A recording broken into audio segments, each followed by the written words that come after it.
Don't feel that other person will make you happy. First, you need to make yourself very strong.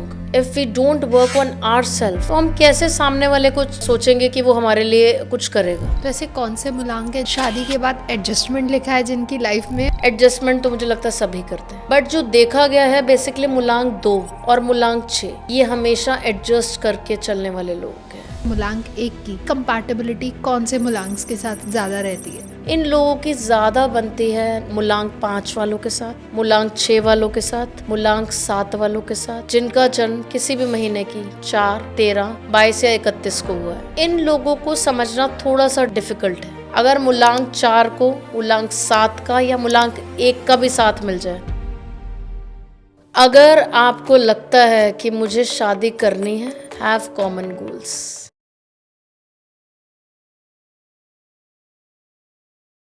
Hello and welcome everyone. Welcome to another episode of this podcast series जहां हम जानते हैं और समझते हैं numerology, tarot और भी spiritual sciences के अलग अलग सीक्रेट्स के बारे में। और आज का जो टॉपिक है वो बहुत ही खास है उन लोगों के लिए भी जो एक्चुअली शादी करने वाले हैं, जो शादी प्लान कर रहे हैं, और उन लोगों के लिए भी जो ऑलरेडी एक रिलेशनशिप में है, शादी में है। तो एक्चुअली आप लोगों ने देखा होगा कि काफ़ी बार ऐसा हुआ है कि शादी के बाद, शादी से जो पहले आपकी पर्सनालिटी रहती है, आपके कमिटमेंट्स रहते हैं, आपका बॉन्ड रहता है, वो शादी के बाद तुरंत ही थोड़ा चेंज हो जाता है।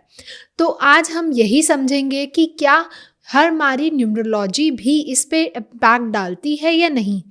तो आज इन्हीं सब के बारे में जानने और समझाने आए हैं हमारे बहुत स्पेशल गेस्ट रीमा जी, जो कि एक न्यूमरोलॉजिस्ट हैं, टैरो रीडर हैं और काफ़ी स्पिरिचुअल साइंसेस के साथ जुड़ी हुई हैं और काफ़ी लोगों की लाइफ को उन्होंने ट्रांसफॉर्म किया है।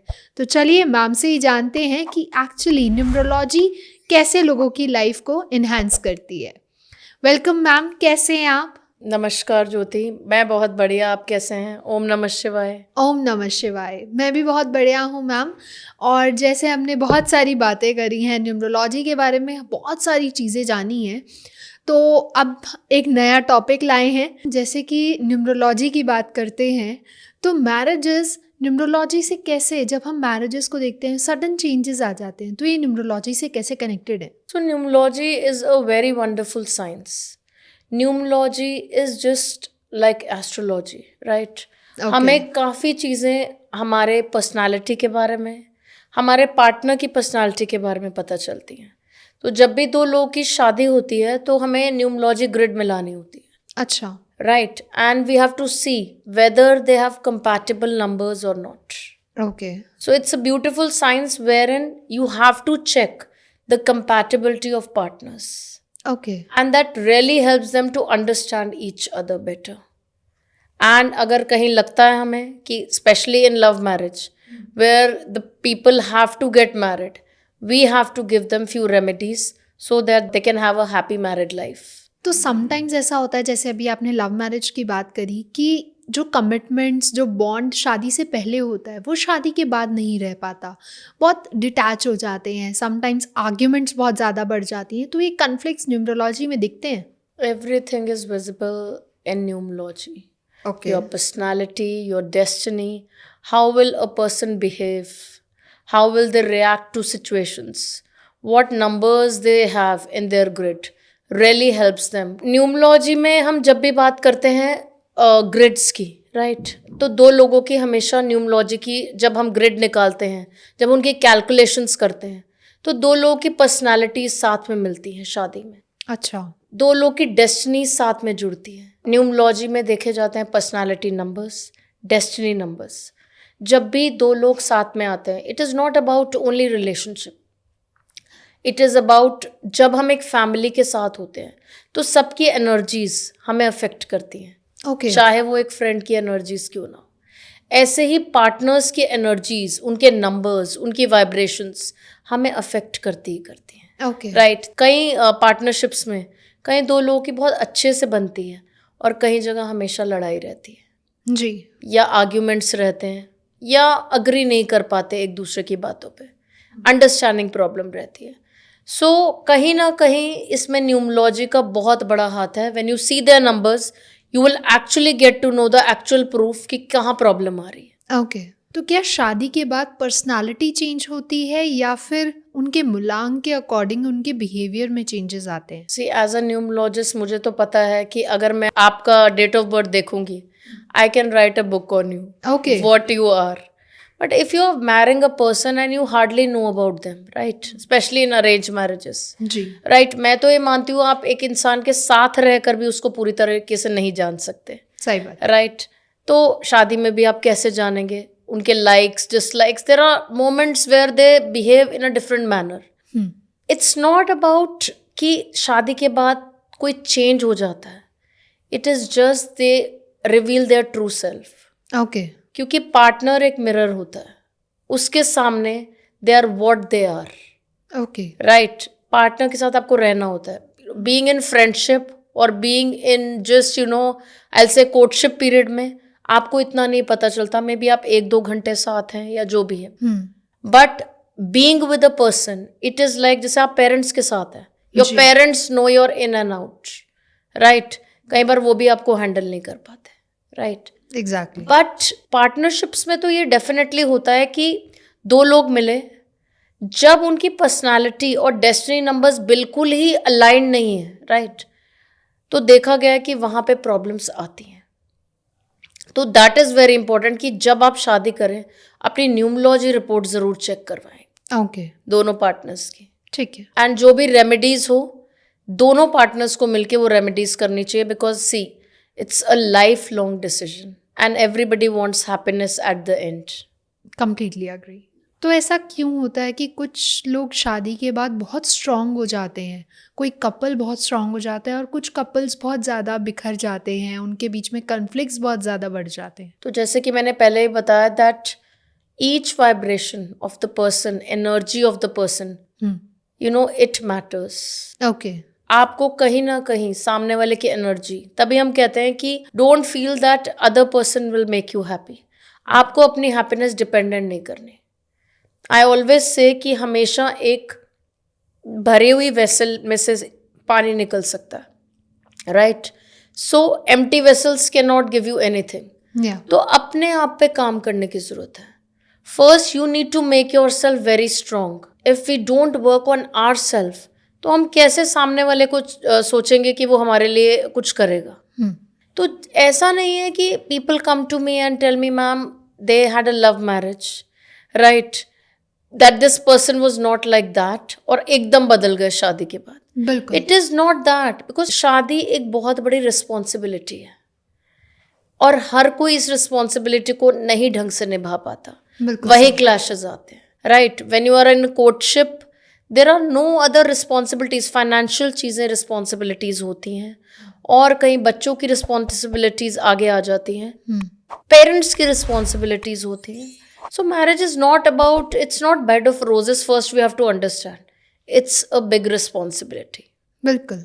But I always say that everything you are in, it is hard. Marriage is hard, divorce is hard. You have to choose your heart. You have to choose your battle. हमें लगता है कि किसी इंसान से हम अलग हो जाएं तो शायद चीज़ें ठीक हो जाएंगी. बट अगर आपके कार्मिक उसमें लिखा है गलत इंसानों की तरफ जाना और अगर आप अपने आप को हील नहीं करेंगे so you will again catch wrong partners in your life. Okay, तो मैम क्या कुछ लोग रिस्पॉन्सिबल हो जाते हैं शादी के बाद, तो क्या ये भी कहीं ना कहीं हमें न्यूमरोलॉजी से देखने को मिलता है या नहीं? डेफिनेटली आपके नंबर्स दूसरे पार्टनर को अफेक्ट करते हैं, राइट? Okay. प्लैनेट्स से जुड़े हैं नंबर्स. हर प्लैनेट से वाइब्रेशन जुड़ी है हर नंबर की, राइट? जी। अब जब हम प्लैनेट्स की बात करते हैं यहाँ पर तो न्यूमरोलॉजी में हर एक नंबर प्लैनेट से जुड़ा है. अब आपकी वाइफ या आपके हस्बैंड का डेफिनेटली कोई मूलांक और कोई भाग्यांक तो होगा. जब वो मिलते हैं दोनों एक पार्टनरशिप में आते हैं, राइट, तो दोनों एक दूसरे को अफेक्ट करते हैं. अच्छा। एग्जाम्पल लिया जाए कि अगर आपके हस्बैंड मूलांक 1 है और वाइफ आ गई मूलांक 9, राइट, दोनों ही full of energy and passion है, right? So they will never get bored with each other. There will be lot of passion, lot of energy in the marriage, right, which will keep them going. Okay. Right. और अगर एक इंसान हो lazy, and one is full of energy, तो वहाँ तो clashes आएंगे ही आएंगे, बिल्कुल सही। राइट? तो ये न्यूमरोलॉजी, प्लैनेट्स, सब चीज़ें मैटर करती हैं एक रिलेशनशिप में, बट अगर हम उसको समझे तो हमें लगता है कि अचानक से चीज़ें हो गई, ऐसा नहीं है। तो मैम इसका मतलब कि शादी के बाद आफ्टर मैरिज हर मूलांक अलग तरीके से रिएक्ट करता है? डेफिनेटली आप शादी के बाद रिस्पॉन्सिबिलिटी तो बढ़ती ही बढ़ती है. It matters at what age you are getting married. Okay. Suppose you are getting married, आजकल जो एक देखा जा रहा है बेसिकली, सब बच्चे अपनी पढ़ाई कर कर they get busy with things and mostly get married after 30, या right? So there is no, I will not say that there is any right or wrong age of marriage, but age 30 के बाद आपका destiny number आपको ज़्यादा rule करने लग जाता है. अच्छा। That is total of all the date of birth digits. तो मैं हमेशा मैरिज कंपैटिबिलिटी के लिए डेस्टिनी नंबर को ज़्यादा महत्व देती हूँ. ओके। हो सकता है कई बार एक लव मैरिज है, वहाँ पर दो मूलांक क्लैश कर रहे हैं, बट अगर उनके डेस्टिनी नंबर्स बहुत बढ़िया हैं, so they can go for it okay. With proper guidance. तो मैम ऐसा भी देखा गया है कि कोई ऐसा मूलांक फला होगा कि जो डोमिनेट करता है और कोई एडजस्ट ही करता रहता है. तो ऐसे कौन से मूलांक है जिनका शादी के बाद एडजस्टमेंट लिखा है जिनकी लाइफ में, और किनकी लाइफ में डोमिनेशन लिखा है? Basically it is their personal nature, right? Dominate करना या एडजस्ट करना. एडजस्टमेंट तो मुझे लगता है सभी करते हैं, कोई कम करता है और कोई ज़्यादा करता है. जी। बट जो देखा गया है बेसिकली मूलांक 2 और मूलांक 6 ये हमेशा एडजस्ट करके चलने वाले लोग हैं Okay. मैरिजेस में. मूलांक 2 के पास प्योर चंद्रमा की इमोशनल एनर्जीज हैं. उनको समझाना, उनको ईजी है उनके लिए, उनको उनसे डील करना. नंबर 6 वाले वीनस की एनर्जीज से रूल करते हैं, right? The most beautiful and sacrificing nature होता है इन लोगों का, राइट? मैं ये नहीं कहती कि सैक्रिफाइस करते रहना चाहिए, नहीं. एक रिलेशनशिप में, relationship is always give and take. Problem कहाँ होती है रिलेशनशिप में? जहाँ गिविंग बहुत हो गई and there is nobody who is responding to your giving, right? Yeah. सामने वाले के लिए आप करते जा रहे हैं, बट सामने वाला आगे से आपको कोई रिस्पॉन्स नहीं देता. बिल्कुल सही। वहाँ पे प्रॉब्लम्स आती हैं, बिकॉज ह्यूमन नेचर है, राइट? जी। आप कहीं ना कहीं एक्सपेक्टेशन तो करोगे. बिल्कुल सही। तो मैंने देखा है कि मूलांक 2 और मूलांक 6 काफ़ी एडजस्टिंग नेचर के होते हैं. ओके। डोमिनेटिंग नेचर की बात करें तो किस मूलांक का डोमिनेटिंग नेचर होता है? बेसिकली मूलांक 4, अच्छा। राइट? मूलांक 4 के व्यक्ति और मूलांक 9 के व्यक्ति, इनका थोड़ा सा डोमिनेटिंग नेचर रहता है. डोमिनेटिंग नेचर इसलिए ये नहीं कि ये बुरा मूलांक है, बट मूलांक 4 वाले चाहते हैं कि उनका व्यू पॉइंट लिया जाए और उनकी सोचने की एक क्षमता बहुत अलग है. हर चीज़ के लिए बड़ा प्रैक्टिकल सोचते हैं. अगर उनको मिल जाए कोई इमोशनल इंसान तो उनके लिए समझना मुश्किल हो जाएगा मूलांक 4 वालों को. ऐसे ही मूलांक 9. अब मूलांक 9 के पास क्या है? हाई एनर्जीज, या राइट? तो हाई एनर्जीज हैं, गुस्सा भी तेज है. तो वो इंसान चाहिए इनको जो काम डाउन कर सके. जी। अगर दोनों ही मूलांक ऐसे हो गए जिनको गुस्सा बहुत आता है, तो इनके लिए चीज़ें मुश्किल हो जाती हैं शादी के बाद. अच्छा। तो मैम शादी के बाद एक्सपेक्टेशंस बदलती हैं या emotions? So if I talk about relationship, I told you marriage is a big responsibility. बिल्कुल सही। Each partner has to make sure it's not about a man or about a woman, right? मैं देखती हूँ whenever I talk about like हम हमेशा बात करते हैं as a numerologist and people really like the content, right? Basically जब भी बात की जाती है शुक्र की, और कहा जाता है कि वाइफ आपका शुक्र है, राइट? तो इस बारे में सब बात करते हैं. अभी मेरे पास पीछे एक क्लाइंट आए थे और वो मुझे कहते हैं कि मेरी वाइफ मेरी रिस्पेक्ट नहीं करती. ओके। तो आप लोग इस पे बात नहीं करते. So it is not that one person respecting. अगर वाइफ आपकी शुक्र है, राइट, और आप अपने हस्बैंड की रिस्पेक्ट नहीं करेंगे, then also you are spoiling your planets. आप अपने प्लैनेट्स खराब कर रहे हैं. तो मैं दोनों ही पार्टनर्स को कहूँगी, you both have to respect each other. Exactly. It is not one respecting, no. Respect has to come from the heart. उसके लिए आपको कोई बनावट नहीं चाहिए. जी। तो that is very important. आजकल जो नए कपल शादी कर रहे हैं या शादी प्लान कर रहे हैं, उनकी शादी को लेके एक्सपेक्टेशंस ही बहुत अलग होती हैं. अपने पार्टनर्स को लेके एक्सपेक्टेशंस अलग होती हैं कि अभी तक जो चल रहा था वो तो ओके है, लेकिन अब शादी के बाद उनकी एक्सपेक्टेशंस और मल्टीप्लाई हो जाती हैं. We have to understand one thing. Nobody will change for anybody.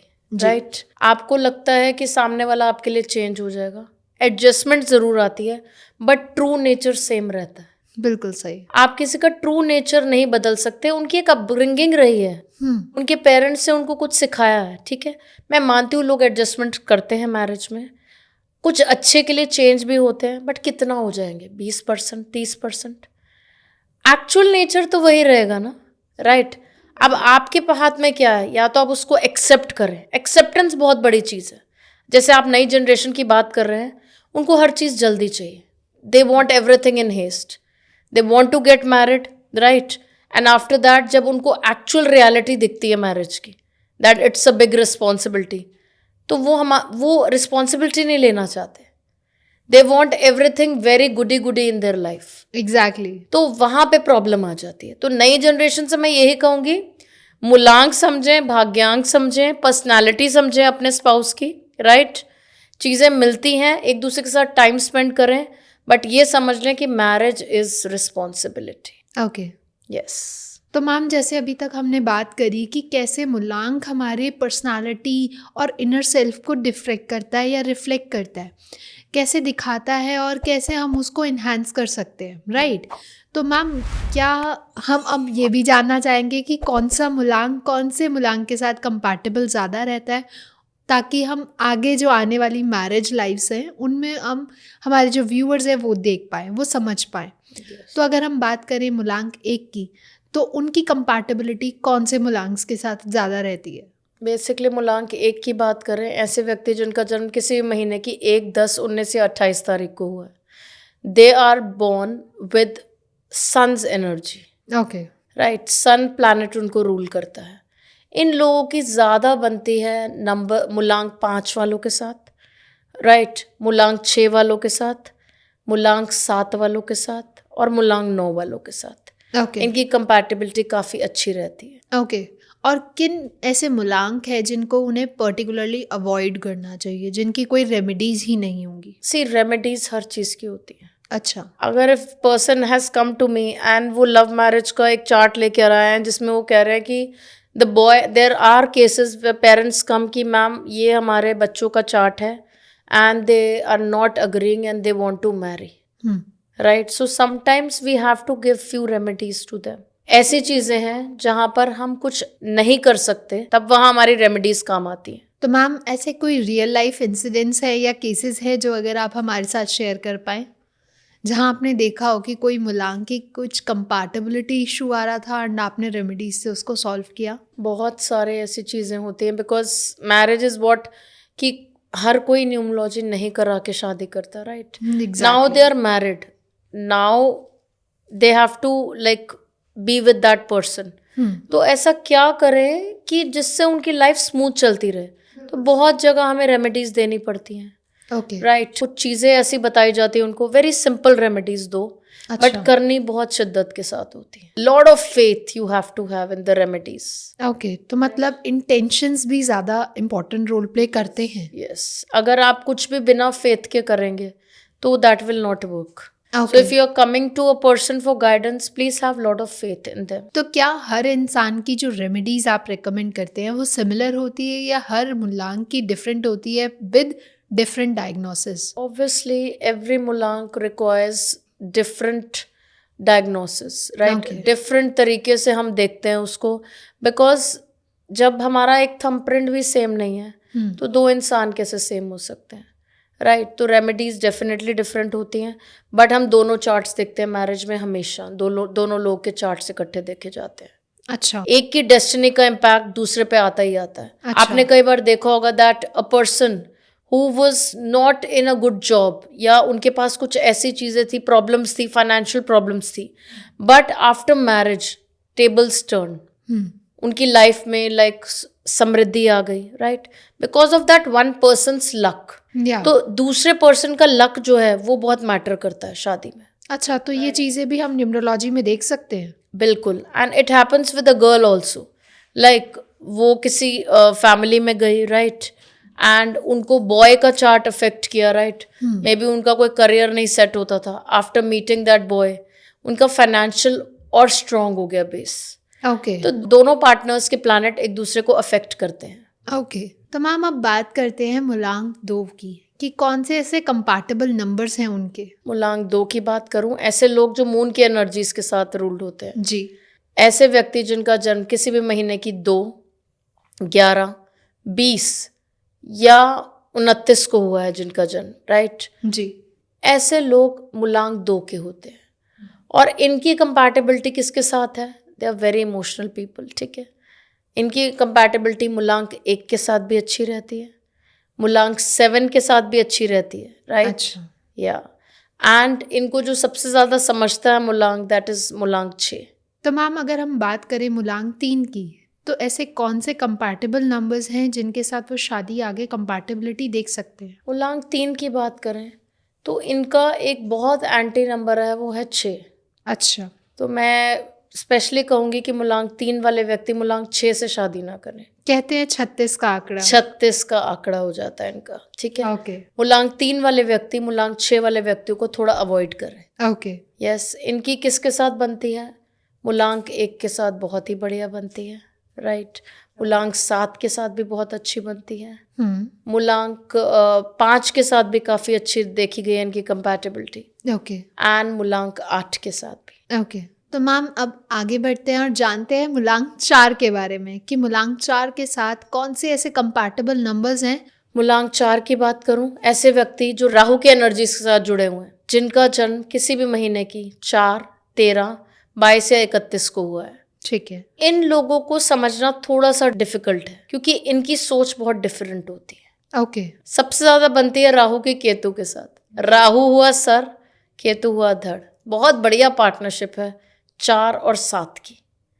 अगर मूलांक 4 को मूलांक 7 का या मूलांक 1 का भी साथ मिल जाए तो इनकी काफ़ी अच्छे से इनके वारे न्यारे हो जाते हैं। ओके।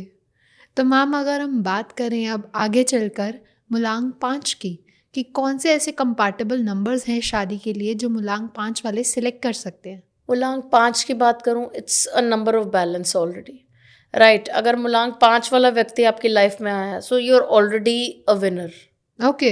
यस, बिकॉज बहुत ही ब्यूटीफुल नंबर है, हर चीज़ को बैलेंस करके चलेंगे। ऐसे व्यक्ति जिनका जन्म किसी महीने की 5, 14 या 23 को हुआ है, राइट, कहीं ना कहीं इनके साथ डील करने का ये तरीका है, they want their own space. तो यही एक नंबर है जिसका कोई एंटी नंबर नहीं है। अच्छा। यस, बट अगर बात की जाए बहुत ही बढ़िया कंपैटिबिलिटी की, मूलांक 5 की मूलांक 1 के साथ, मूलांक 5 के साथ और मूलांक 9 के साथ काफ़ी अच्छी बनती है। ओके। बाकी इनकी सबके साथ ही बहुत बढ़िया रहता है। ओके। तो अब मैम आगे बढ़ते हैं और जानते हैं मूलांक 6 के बारे में कि उनकी कंपैटिबिलिटी किन के साथ रहती है। मूलांक 6 ऐसे व्यक्ति जिनका जन्म किसी महीने की 6, 15 या 24 को हुआ है, ये लोग वीनस की एनर्जीज के साथ रूल्ड है। ओके। पहले मैंने बताया आपको इनको मूलांक 3 अवॉइड करना है, 36 का आंकड़ा जो मैंने बताया आपको पहले, जी। तो मूलांक 3 को अवॉइड करें। इनकी कंपैटिबिलिटी बेस्ट बनती है मूलांक 5 वालों के साथ। अच्छा। अगर आपकी डेट ऑफ बर्थ में 2 इंपॉर्टेंट नंबर्स हैं, मूलांक 5 और 6, आपको सफल होने से कोई नहीं रोक रहा। और 5 और 6 होने के बाद भी आपकी डेट ऑफ बर्थ में आप स्ट्रगल कर रहे हैं तो प्लीज गाइडेंस लीजिए, बिकॉज गॉड ने तो आपको सब कुछ देकर भेजा है यहाँ पर। कोई अगर एनर्जी स्टक है तो प्लीज गाइडेंस लीजिए। अगर ये दोनों बहुत ही पावरफुल नंबर्स आपकी ग्रिड में हैं, आपके डेट ऑफ बर्थ में है, तो प्लीज अपनी लाइफ को वेस्ट मत जाने दीजिए। ओके। ऐसे ही मूलांक 6 वालों की मूलांक 5 से बहुत अच्छी बनेगी, मूलांक 1 वालों से बहुत अच्छी बनती है, राइट। 4 के साथ भी इनकी कंपैटिबिलिटी ठीक रहती है, राइट, एंड 8 के साथ भी ठीक रहती है इनकी कंपैटिबिलिटी। ओके। तो अब बात करते हैं मूलांक 7 वालों की। मूलांक 7 जो कि रूल्ड है केतु की एनर्जीज के साथ। जी। Ketu energies, any person born on 7, 16 और 25 ऑफ एनी मंथ। तो अब केतु वालों को कौन से नंबर्स होंगे जो कंपैटिबल रहेंगे? केतु क्या है, डिटैच करता है, बिल्कुल सही। राइट। इनके साथ सबसे ज़्यादा बनेगी राहु की, जैसे मैंने आपको बताया था। तो मूलांक 7 की मूलांक 4 के साथ बहुत बढ़िया जोड़ी रहेगी, दोनों एक दूसरे को समझेंगे, दोनों एक दूसरे को कंप्लीट करेंगे। ओके। मूलांक 7 की बनेगी मूलांक 9 के साथ भी अच्छी बनती है, राइट, एंड मूलांक 1 वालों के साथ भी काफ़ी अच्छा रहता है इनका। ओके और मूलांक 2 के साथ भी इनकी काफ़ी अच्छी कंपैटिबिलिटी रहती है, क्योंकि मूलांक 2 और मूलांक 7 दोनों ही बहुत इमोशनल नंबर्स हैं। ओके तो दोनों इमोशनल होकर एक दूसरे को समझ लेते हैं मैरिज में। ओके तो अब बात करते हैं सबसे इम्पोर्टेंट नंबर जो है शनिदेव का नंबर, दैट इज मूलांक 8। तो मूलांक 8 वालों की कंपैटिबिलिटी किसके साथ ज़्यादा बनेगी? मूलांक 8 ऐसे व्यक्ति जिनका जन्म 8, 17 या 26 को हुआ है, hmm they are born leaders, I would say. Shani का नंबर है, जी मेहनती होते हैं बहुत ज़्यादा। इनकी कंपैटिबिलिटी सबसे बढ़िया रहती है मूलांक 8 वालों की मूलांक 5। अगर कोई मूलांक 8 वाला व्यक्ति है और उसको एज अ पार्टनर या फिर बिजनेस में या फिर वाइफ अगर 5 नंबर की मिल जाए तो उनकी हो जाती है बल्ले बल्ले। अच्छा अगर मूलांक 8 को आगे बढ़ना है अपनी लाइफ में, मूलांक 5 को साथ लेके चले। चाहे आपका कोई फ्रेंड है, Okay. उसकी भी एडवाइस माने आप। ओके यस, मूलांक 5 इनके लिए बहुत लकी है। इनकी मूलांक 5 इनके लिए काफ़ी अच्छा है।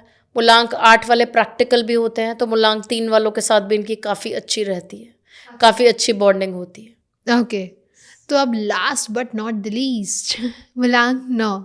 तो मूलांक 9 की कौन से कंपैटिबल नंबर्स रहते हैं? मूलांक 9 की बात करें, ऐसे व्यक्ति जिनका जन्म किसी भी महीने की 9, 18 या 27 तारीख को हुआ है, राइट, जी they are ruled by Mars. Mangal की एनर्जीज हैं। बहुत हाई। इनको समझना थोड़ा सा डिफिकल्ट है, बिकॉज हैं तो बहुत ही प्यारे ह्यूमैनिटेरियन लोग हैं, एम्पथी भी कैरी करते हैं, बट इनको गुस्सा बड़ी जल्दी आ जाता है।